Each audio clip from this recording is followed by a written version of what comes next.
kami di podcast Ceria. Nah, hari ini kita berada di TK Bina Anak Soleh Tuban. Nah, saya sudah ditemani oleh Ustazah Ulfa, wali kelas A3 dan tepatnya ada di Motor Sport, dan bersama rekan saya Noverina dan saya sendiri Zua.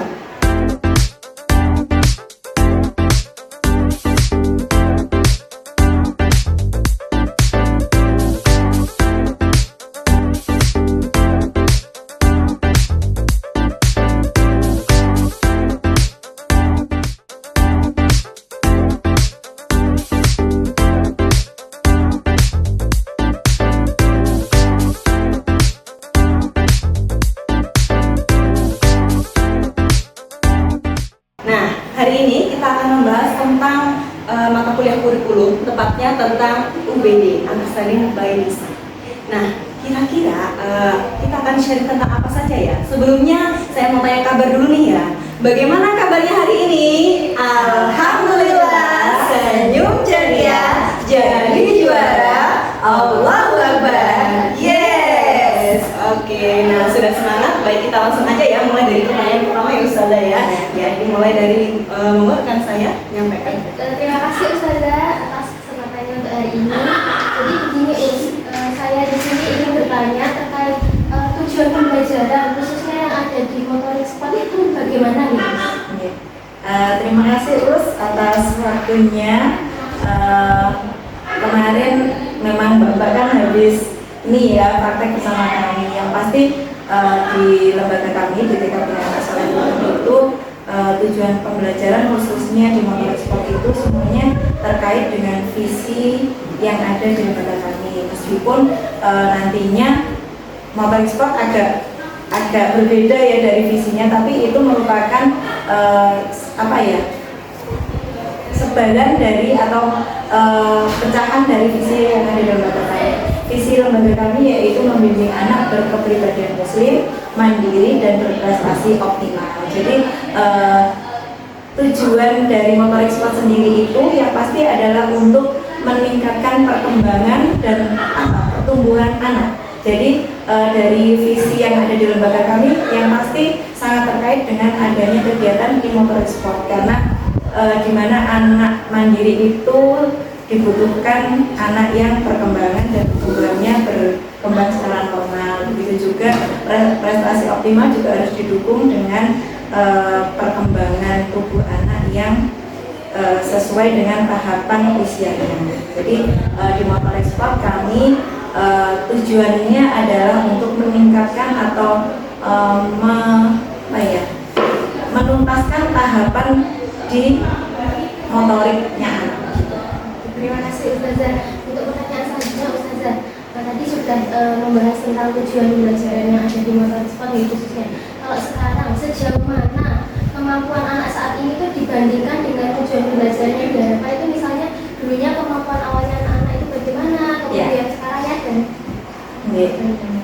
kalau di lembaga kami awal anak masuk itu memang diadakan kegiatan semacam observasi atau asesmen diagnostik, dan di situ salah satunya adalah ada kegiatan yang mengarah ke motorik kasar maupun motorik halus. Dan ketika motorik kasar anak saat itu kami diobservasi memang karena mereka masih peralihan dari jenjang KB ke TK, perkembangannya mungkin belum terlalu terlihat. Namun setelah mengenyam beberapa bulan, terutama di TKA ya, karena saya memegang kelas TKA, jadi terlihat ada perubahan meskipun itu belum nampak merata ya Us, karena memang kecerdasan setiap anak itu berbeda-beda. Ada yang cerdas di motoriknya, ada yang di bahasanya, tapi yang pasti masih terlihat beberapa perkembangan dari awal mereka masuk sampai dengan hari ini, dan itu terlihat di tahapan motorik mereka yang kita amati di motorik sport.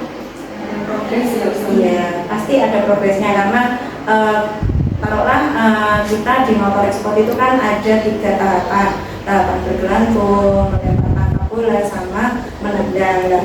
Dari observasi awal di diagnostik itu kan ada lempar tangkap bola, itu awalnya si anak belum terlalu bisa. Nah, sampai sejauh ini kan sudah beberapa kali putaran itu terlihat anak awalnya mencapai di tahapan 1, sekarang sudah bisa mencapai ke tahapan 3. Misalnya di lempar tangkap bola itu kan ada sekitar 6 tahapan. Nah, itu sudah bisa mencapai di tahap 3 dari yang awalnya memang masih berada di tahap 1. Nah, kemudian dari perumusan tujuan belajar tadi kan untuk meningkatkan aspek perkembangan motorik ya Ustaz ya, di motorik sport ini. Kira-kira dasar di balik perumusan tujuan belajar tersebut apa aja Ustaz? Kalau di kami dasarnya yaitu tadi kita ingin anak-anak yang berada di lembaga kami itu tumbuh dan berkembang sewajarnya anak-anak pada usianya. Karena kalau di motorik, kegiatan motorik itu kami melihat banyak sekali aspek yang berkesinambungan dari kegiatan motorik. Jadi dengan adanya mereka tuntas motorik kasarnya, motorik halusnya, secara otomatis akan berpengaruh juga di perkembangan yang lain. Jadi ke kognisinya, terus begitu juga di sosialnya, fisiknya juga bisa berkembang, bahkan sosialnya kalau mereka jadi percaya diri juga gitu. Jadi kenapa kami mengadakan atau istilahnya ada kegiatan motorik sport di lembaga kami, tujuannya yaitu kami ingin menguatkan perkembangan anak-anak di kegiatan motoriknya karena pengaruhnya sangat besar untuk aspek-aspek yang lain. Kemudian bagaimana strategi guru dalam membangkitkan pikiran kritis anak sehingga mereka termotivasi di kegiatan belajar motorik sport ini? Jadi membangkitkan mereka termotivasi untuk melakukan kegiatan-kegiatan di motorik sport ini. Upaya-upaya seperti apa? Yang pasti yang pertama kita sebagai guru harus mengkondisikan kelas senyaman mungkin ya pertama. Terus ketika anak sudah nyaman, otomatis si anak akan terbangun rasa percaya dirinya. Terus ketika dia merasa nyaman, si anak pasti merasa dapat support dari gurunya, sehingga anak akan bisa melaksanakan kegiatan lebih maksimal lagi. Begitu juga dukungan dari teman-teman, ketika misalnya si anak kurang berani, teman-teman yang memberikan support, akhirnya muncul keberanian untuk melakukan kegiatan. Selain kan di motorik sport ini memang ditekankan pada aspek motorik ya Ustaz, motorik kasar dan motorik halus. Kemudian, apakah hanya kegiatan-kegiatan yang motorik seperti itu atau mungkin ada topik materi tertentu yang disampaikan di kelas lain? Biasanya gini kalau di lembaga kami sebelum kami berfokus ke sport masing-masing, karena di lembaga kami ada 8 sport yang ini kita bahas kan karena motorik sport ya. Semua sport yang ada pasti dimulai dengan mengaitkan topik atau materi tema yang kita bahas dalam satu putaran. Meskipun nanti pada kegiatannya kalau di motorik memang agak susah untuk mengarahkan ke fokus ke materi atau topik yang sedang dibahas, tapi kami selalu berusaha untuk bisa mengarahkan kegiatan motorik itu bisa bersambung dengan materi pasti. Jadi kegiatan awal kami membuka dengan materi tema, ya misalnya ya kayak kemarin itu kami membahas tentang hasil bumi kota Tuban, terus yang sedang berjalan ini binatang ciptaan Allah kayak gitu. Jadi awalnya anak di kegiatan motorik kami pagi menyampaikan materi melalui media TV, yaitu seperti apa sih ikan. Tetap anak-anak biar pemahaman mereka juga terbuka untuk memahami apa yang ada di sekitarnya selain kegiatan motorik saja tentunya. Jadi ada kegiatan materi pembahasan tentang tema. Setelah itu kegiatannya kami mengarahkan ke tema juga, seperti kemarin anak-anak diajak melangkah, berjalan jongkok, tetapi untuk fokusnya menyusun kata yang bertuliskan ikan. Terus awal sebelum masuk ke kegiatan kami ada pemanasan gitu, jadi ada senam ikan kayak gitu. Jadi kami berusaha menyambungkan antara kegiatan yang kita lakukan dengan tema yang sedang berjalan. Tadi kan sudah dijelaskan ya oleh Bidang tentang strategi dan nasional. Kalau sekarang boleh tahu nggak hambatan yang alami dalam melaksanakan semua itu gimana? Dalam suatu pembelajaran pasti ada ya namanya hambatan, karena di dalam satu kelas itu kan kita different, karakternya banyak, jadi ada yang pendiam, ada yang aktif banget, terus ada yang suka maksudnya belum sesuai aturan kayak gitu. Yang memang yang paling menjadi hambatan kami yaitu adanya kurang rasa percaya diri pada anak. Itu tadi makanya kami awal masuk ingin mengkondisikan anak, membuat anak fokus, nyaman. Ketika anak nyaman, kita lebih mudah untuk mensupport anak agar lebih percaya diri, supaya paling tidak kita meminimalisir adanya hambatan-hambatan ketika dalam perjalanan melakukan kegiatan. Nah, misalnya yang kami tahu sekilas di TK Bina Solo ini ada aktivitas khusus. Nah, yang mungkin yang normal itu mungkin kadang ada yang belum mengikuti, lah terus ditambah dengan yang belum juga mungkin juga belum mengikuti. Nah, itu bagaimana upayanya misalnya dalam memberikan dorongan untuk anak-anak yang belum memiliki pengalaman belajar? Nah, yang pasti kami untuk upayanya memberikan support. Jadi ketika si anak belum mau melakukan kegiatan atau dia mau melakukan kegiatan tapi merasa gagal misalnya, itu kami memberi kesempatan kepada anak untuk mencoba lagi. Upayanya seperti itu supaya mereka bisa melakukan kegiatan dengan baik. Kalau untuk anak yang berkebutuhan khusus, karena kebetulan yang di A3 ini saya merasa sangat-sangat kesulitan untuk mengajak, jadi sebisanya saya mengajak yang melakukan meskipun itu tidak sesuai kegiatan hari itu. Jadi tetap saya ajak untuk melakukan kegiatan, namun agak berbeda dari teman yang lainnya, karena memang untuk melakukan kegiatan motorik, jangan motorik kasar, untuk motorik halus ataupun perintah aja anak seperti itu kan memang agak berbeda. Jadi tetap tidak dibiarkan. Iya, tetap kita rangkul. Jadi kita beri pendekatan, kita dekati. Misalnya si anak ini kurang bisa melakukan dengan baik, kita beri contoh dulu, kita beri kesempatan 2 atau 3 kali mencoba supaya bisa. Kita sudah ada upaya, kira-kira berkomunikasi dengan orang tua terkait kegiatan upaya-upayanya kan kalau dari pihak sekolah saja kan tentunya kurang ya. Mungkin ada komunikasi dengan orang tua itu seperti apa? Ya, insya Allah kalau komunikasi dengan orang tua kami ada guru komunikasi. Selain itu kami juga mengaktifkan WA group atau WA secara japri. Jadi ketika ada kendala di masing-masing anak, biasanya kami komunikasinya melalui japri misalnya. Jadi kalau di grup itu hanya fokusnya di informasi secara menyeluruh. Kalaupun ada hambatan-hambatan per anak, hanya kami komunikasinya melalui yaitu WA secara japri atau di buku komunikasi. Kalau buku komunikasi memang kami jarang sekali mengaktifkan untuk menulis karena sangat padatnya kegiatan. Jadi ketika ada pertanyaan dari wali murid kami jawab, tapi kalau terkait hambatan-hambatan atau kendala yang dihadapi siswa, akhirnya kami melakukannya melalui komunikasi lewat WA itu tadi. Terkait pembelajaran khususnya di kan juga ada penyampaian ke orang tua. Kemudian ada umpan balik dari orang tua ke sana.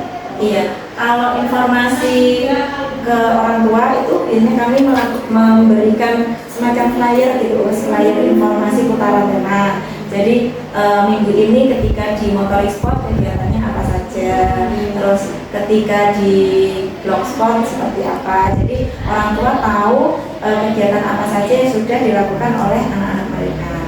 terkaitnya belum mengikuti, tapi apakah pernah ada yang memberikan protes atau mungkin Ustaz kok anak saya Iya, kalau terkait itu memang informasi kita ke orang tua terkait apa ya, bukan komplain ya Us ya, bukan ya. Kalau laporan semacam itu kami lakukan tiap 3 bulan sekali Us, di melalui buku rapot ya. Kalau yang pemberitahuan yang apa ya, yang harian atau apa memang tidak kita lakukan, hanya pada laporan nanti ya perapotan itu kan di situ ada kegiatan motorik yang sudah dilakukan anak, apa yang perlu dibantu oleh orang tua selama di rumah juga apa. Di situ tertulis apa yang harus dilakukan ustazah, apa yang harus dilakukan orang tua untuk membantu mensupport peningkatan perkembangan si anak. Apakah di sini tuh anak juga kesempatan untuk mencoba kegiatan lagi ketika sebelumnya itu belum melakukannya deh? Di sini bagaimana? Ya, pasti ya, karena di lembaga kami juga yang namanya anak-anak ya dimanapun insya Allah kalau si anak satu kali mencoba belum berhasil, pasti kami pun sama ingin memberikan yang namanya pengulangan supaya dia bisa melakukan hal yang lebih baik.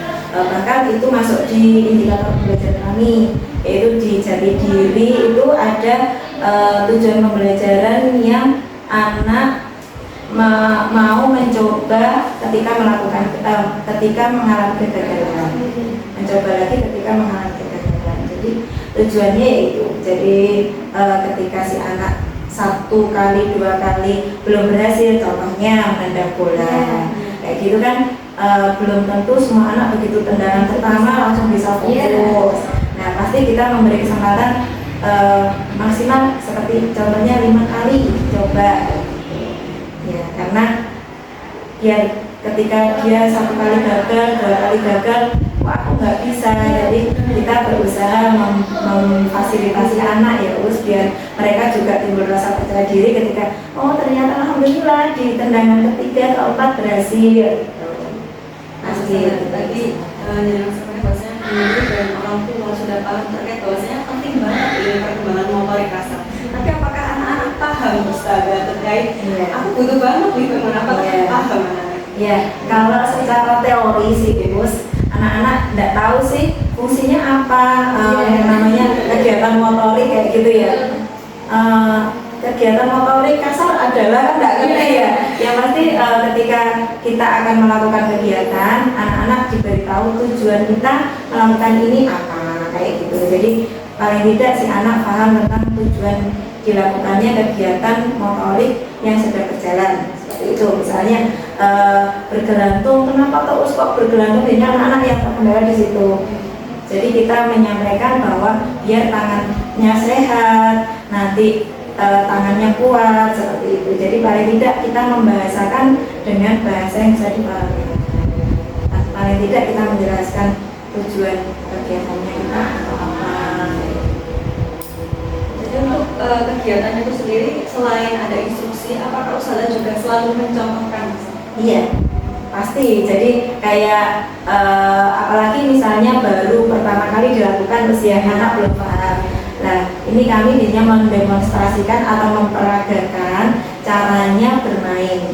Jadi sebelum kegiatan lempar tangkap bola itu pun kayak melempar itu ada beberapa cara harus, ada yang melambung, ada yang dengan didorong kayak gitu. Jadi hari ini kegiatan kita melempar tangkap bolanya dengan cara seperti ini gitu. Kalaupun nanti cara yang dilakukan anak berbeda itu kan memang kembali ke kemampuan si anak. Yang pasti ketika kita mengawali kegiatan, kita pasti memberikan contoh atau memperagakan seperti apa kegiatan ini dilaksanakan. Masih semangat ya Ustazah ya. Pertanyaan selanjutnya dari Novel. Iya. Ustazah, kita sudah banyak hal yang sudah Ustazah sharing pada kami berdua. Kalau sekarang gini Ustazah, bagaimana cara Ustazah sebagai seorang guru itu dalam menyikapi keanekaragaman yang ada di khususnya di kelas 3 ya Ustaz, mungkin mencakup seperti gaya belajar, tantangannya, pengetahuan anak dan sebagainya, itu bagaimana Ustazah? Ya, kalau di kami melihat yang saya sampaikan tadi ya, melihat awal mereka masuk dengan diadakan asesmen itu kan memang sudah sangat beragam ya usia kemampuan mereka yang awalnya berasal dari KB, ada yang sama sekali tidak pernah sekolah. Jadi gimana ya cara menyikapinya ya dengan melakukan pemetaan. Kami di lembaga kami ini ketika setelah melakukan asesmen diagnostik kami melakukan pemetaan. Jadi di setiap kelas itu anak-anak yang kognisinya bagus kita ratakan, motoriknya juga kita ratakan sehingga tidak menjadi apa ya tantangan ketika satu kelas itu anak-anak yang benar-benar motorik asalnya kurang semua atau lebih semua. Kalau nanti satu kelas aktif semua kan nanti juga bisa apa ya menghambat terjadinya proses pembelajaran yang cepat, karena untuk mengkondisikan anak saja kadang kan sudah agak susah ketika mendapatkan siswa yang aktif banget di motoriknya. Nah, terkait yang agak susah tadi ya Ustazah, itu bagaimana untuk anak-anak bisa tetap fokus dan tujuan belajar ini bisa tercapai? Kalau sebelum kita melakukan kegiatan pembelajaran itu di masing-masing sekolah sama insya Allah di kami juga pasti ada yang namanya rambu-rambu seperti modul ajar, terus RPP kayak gitu ya, di mana di dalam modul ajar maupun rencana pembelajaran yang sudah kita siapkan itu di situ ada kegiatan awal harusnya seperti apa, terus kegiatan intinya seperti apa, ada jam-jam atau waktu-waktu yang sudah ditentukan. Begitu juga media maupun sumber belajarnya sudah ditentukan sampai dengan asesmen yang harus dilakukan oleh guru, sehingga guru paling tidak harus mengacu dari apa yang sudah direncanakan yang sudah tertuang di modul ajar atau Kemudian untuk ini aktivitas yang paling efektif untuk meningkatkan motorik anak menurut jenengan seperti apa di motorik sport ini? Kalau di motorik sport ini kaitannya dengan tahapan perkembangan itu di motorik ada 3 tahapan yang kami ambil meskipun masih banyak kegiatan-kegiatan yang lain yang bisa mendukung. Yang pertama kegiatan yang paling efektif kami ambil yaitu ada kegiatan yang terkait dengan gerak kekuatan tubuh anak. Jadi kayak bergelantung, terus menendang bola. Ada juga kegiatan yang terkait dengan gerak keseimbangan tubuh si anak, yaitu vestibuler seperti meniti papan titian seperti itu. Jadi memang kita inginnya di dalam motorik sport ini anak-anak bisa efektif melakukan baik itu kegiatan yang terkait dengan kekuatan maupun keseimbangan, sehingga ketika mereka di usia sudah tidak berada di jenjang TK perkembangan mereka sudah terpenuhi. Mungkin ini bisa diceritakan terkait alurnya ketika di awal menyampaikan materi sampai kegiatan mencontohkannya itu seperti apa agar terhindar dari kesalahpahaman dalam awalnya. Ya, yang pasti satu kita mengkondisikan kelas dulu ya Gus, terus membuat anak nyaman, terus apa lagi ya? Tuntutannya mungkin Gus, jadi aturan mainnya mungkin seperti apa? Jadi ketika anak tahu di motor itu urutannya gini loh aturannya. Kayak semacam aturan kelas gitu. Di awal anak-anak masuk kelas di motor sport, nah hingga sampai akhirnya dia memahami kegiatannya itu seperti apa. Oh iya, kalau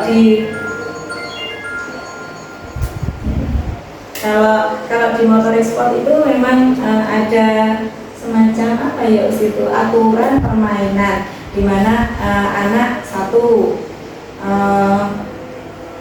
memilih mainan, yang kedua memainkan, terus yang ketiga melaporkan kegiatan apa saja sudah dilakukan oleh anak. Setelah itu ketika sudah dilaporkan, guru akan melakukan kegiatan refleksi atau recalling. Jadi ketika si anak ini misalnya belum bisa melakukan kegiatan secara maksimal di dalam kegiatan recalling ini, biasanya guru akan memberikan apa namanya umpan balik. Nah seperti itu, sehingga anak tahu oh ini tadi aku masih kurang bisa maksimal, jadi diberikan support supaya ke depan dia bisa lebih maksimal dalam melakukannya. Jadi dimotivasi gitu. Iya, diberikan motivasi. Kalau tadi kan sudah terkait aktivitasnya Miss, kalau untuk jenengan pengalaman belajar apa usia paling menarik yang ada di motorik seperti itu terkait perkembangan anak seperti apa?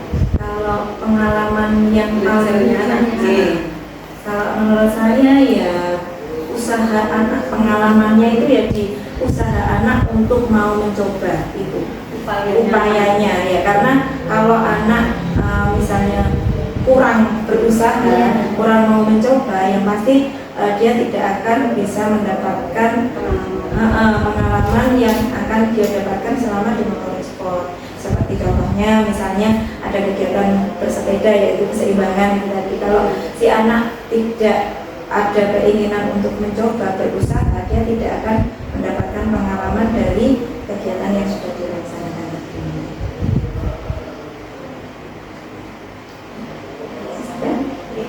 Alhamdulillah sudah cukup. Dan sedikit tercerahkan, banyak tercerahkan sekali tentang motorik sport ini dan sedikit tentang TK Binaan Soleh. Terima kasih banyak Ustaz. Sama-sama, semoga bisa bermanfaat. Amin, alhamdulillah, dan bisa sharing juga, kita jadinya lebih tahu dalam tentang TK Binaan Soleh ini. Mungkin ada yang lagi disampaikan? Mungkin saya cukup kagum ya Ustaz dengan Sangat berkesan semua sekali. upaya Ustazah untuk memaksimalkan potensi anak khususnya di motorik sport ini ternyata banyak sekali ya yang harus jenengan lalui untuk membentuk motoriknya anak itu. Sangat beruntung sekali anak-anak di sekolah di sini ya. Alhamdulillah.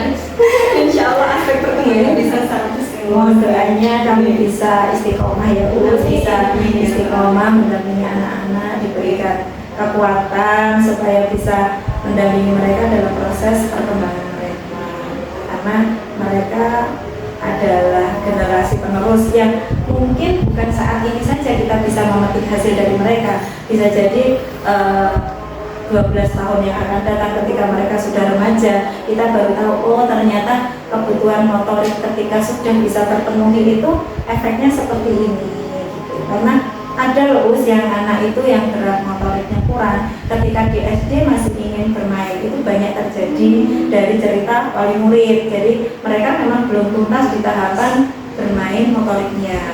Ketika di SD sudah dipaksakan harus duduk anteng, mereka masih suka jalan-jalan gitu. Makanya di lembaga kami memang dari luar terlihat kami selalu bermain, padahal di dalam bermain itu kami selalu ada sisipan pembelajaran di mana kami bertujuan untuk menuntaskan tahap bermain mereka, baik itu tahap motoriknya, tahapan simbolik bermain perannya, bermain pembangunannya seperti apa, semuanya tujuannya adalah untuk memaksimalkan tahapan perkembangan. Selain ada upaya dari Ustazah, juga ada kerjasama dengan orang tua ya Bu, sehingga peningkatannya juga progresnya juga sangat baik. Nah, mungkin Mungkin karena tadi sudah banyak hal yang dengan saya, kalau boleh kami meminta pesan atau motivasi buat kami dan juga teman-teman guru yang lain supaya nantinya bisa berupaya secara maksimal seperti ini. Ya, yang pasti untuk para mahasiswa yang sebentar lagi jadi guru, amin ya, semoga semuanya lulus dengan nilai yang maksimal, pasti nantinya akan terjun di masyarakat, terutama di dunia pendidikan. Yang pasti harus semangat, karena semangat yang jenengan miliki ini nantinya akan berpengaruh pada proses belajar mereka, belajar anak-anak. Kalau gurunya kurang semangat, nanti apa jadinya mereka ya. Yang pasti semangat, sabar, dan harus telaten, karena yang kita dampingi bukan anak-anak pada level dasar, bukan level menengah ya, tetapi mereka pada fase fondasi, sehingga memang dibutuhkan kesabaran dan ketelatenan itu. Yang pasti semangat, sabar, telaten, yang pasti itu. siap, Insya Allah akan sukses anak-anaknya dengan juga, karena bukan berarti guru itu orang yang sudah pinter gitu. Justru kadang kita belajar dari anak us. Jadi jenengan-jenengan ketika sudah terjun di dunia pendidikan yang sesungguhnya kan pasti banyak belajar dari anak-anak juga. Baik, alhamdulillah akhirnya kita sudah sampai di penghujung waktu. Saatnya kita tutup dulu nih Ustaz. Iya, monggo. Baik teman-teman, itu tadi adalah podcast ceria kami. Nah, pesannya satu hal bahwasanya menjadi guru tuh memang mungkin gajinya sedikit, tapi pahalanya luar biasa. Nah, siapa sih yang nggak mau jadi guru? Apalagi generasi penerus, semuanya cita-cita bermula dari guru. Nah, terima kasih. Wassalamualaikum warahmatullahi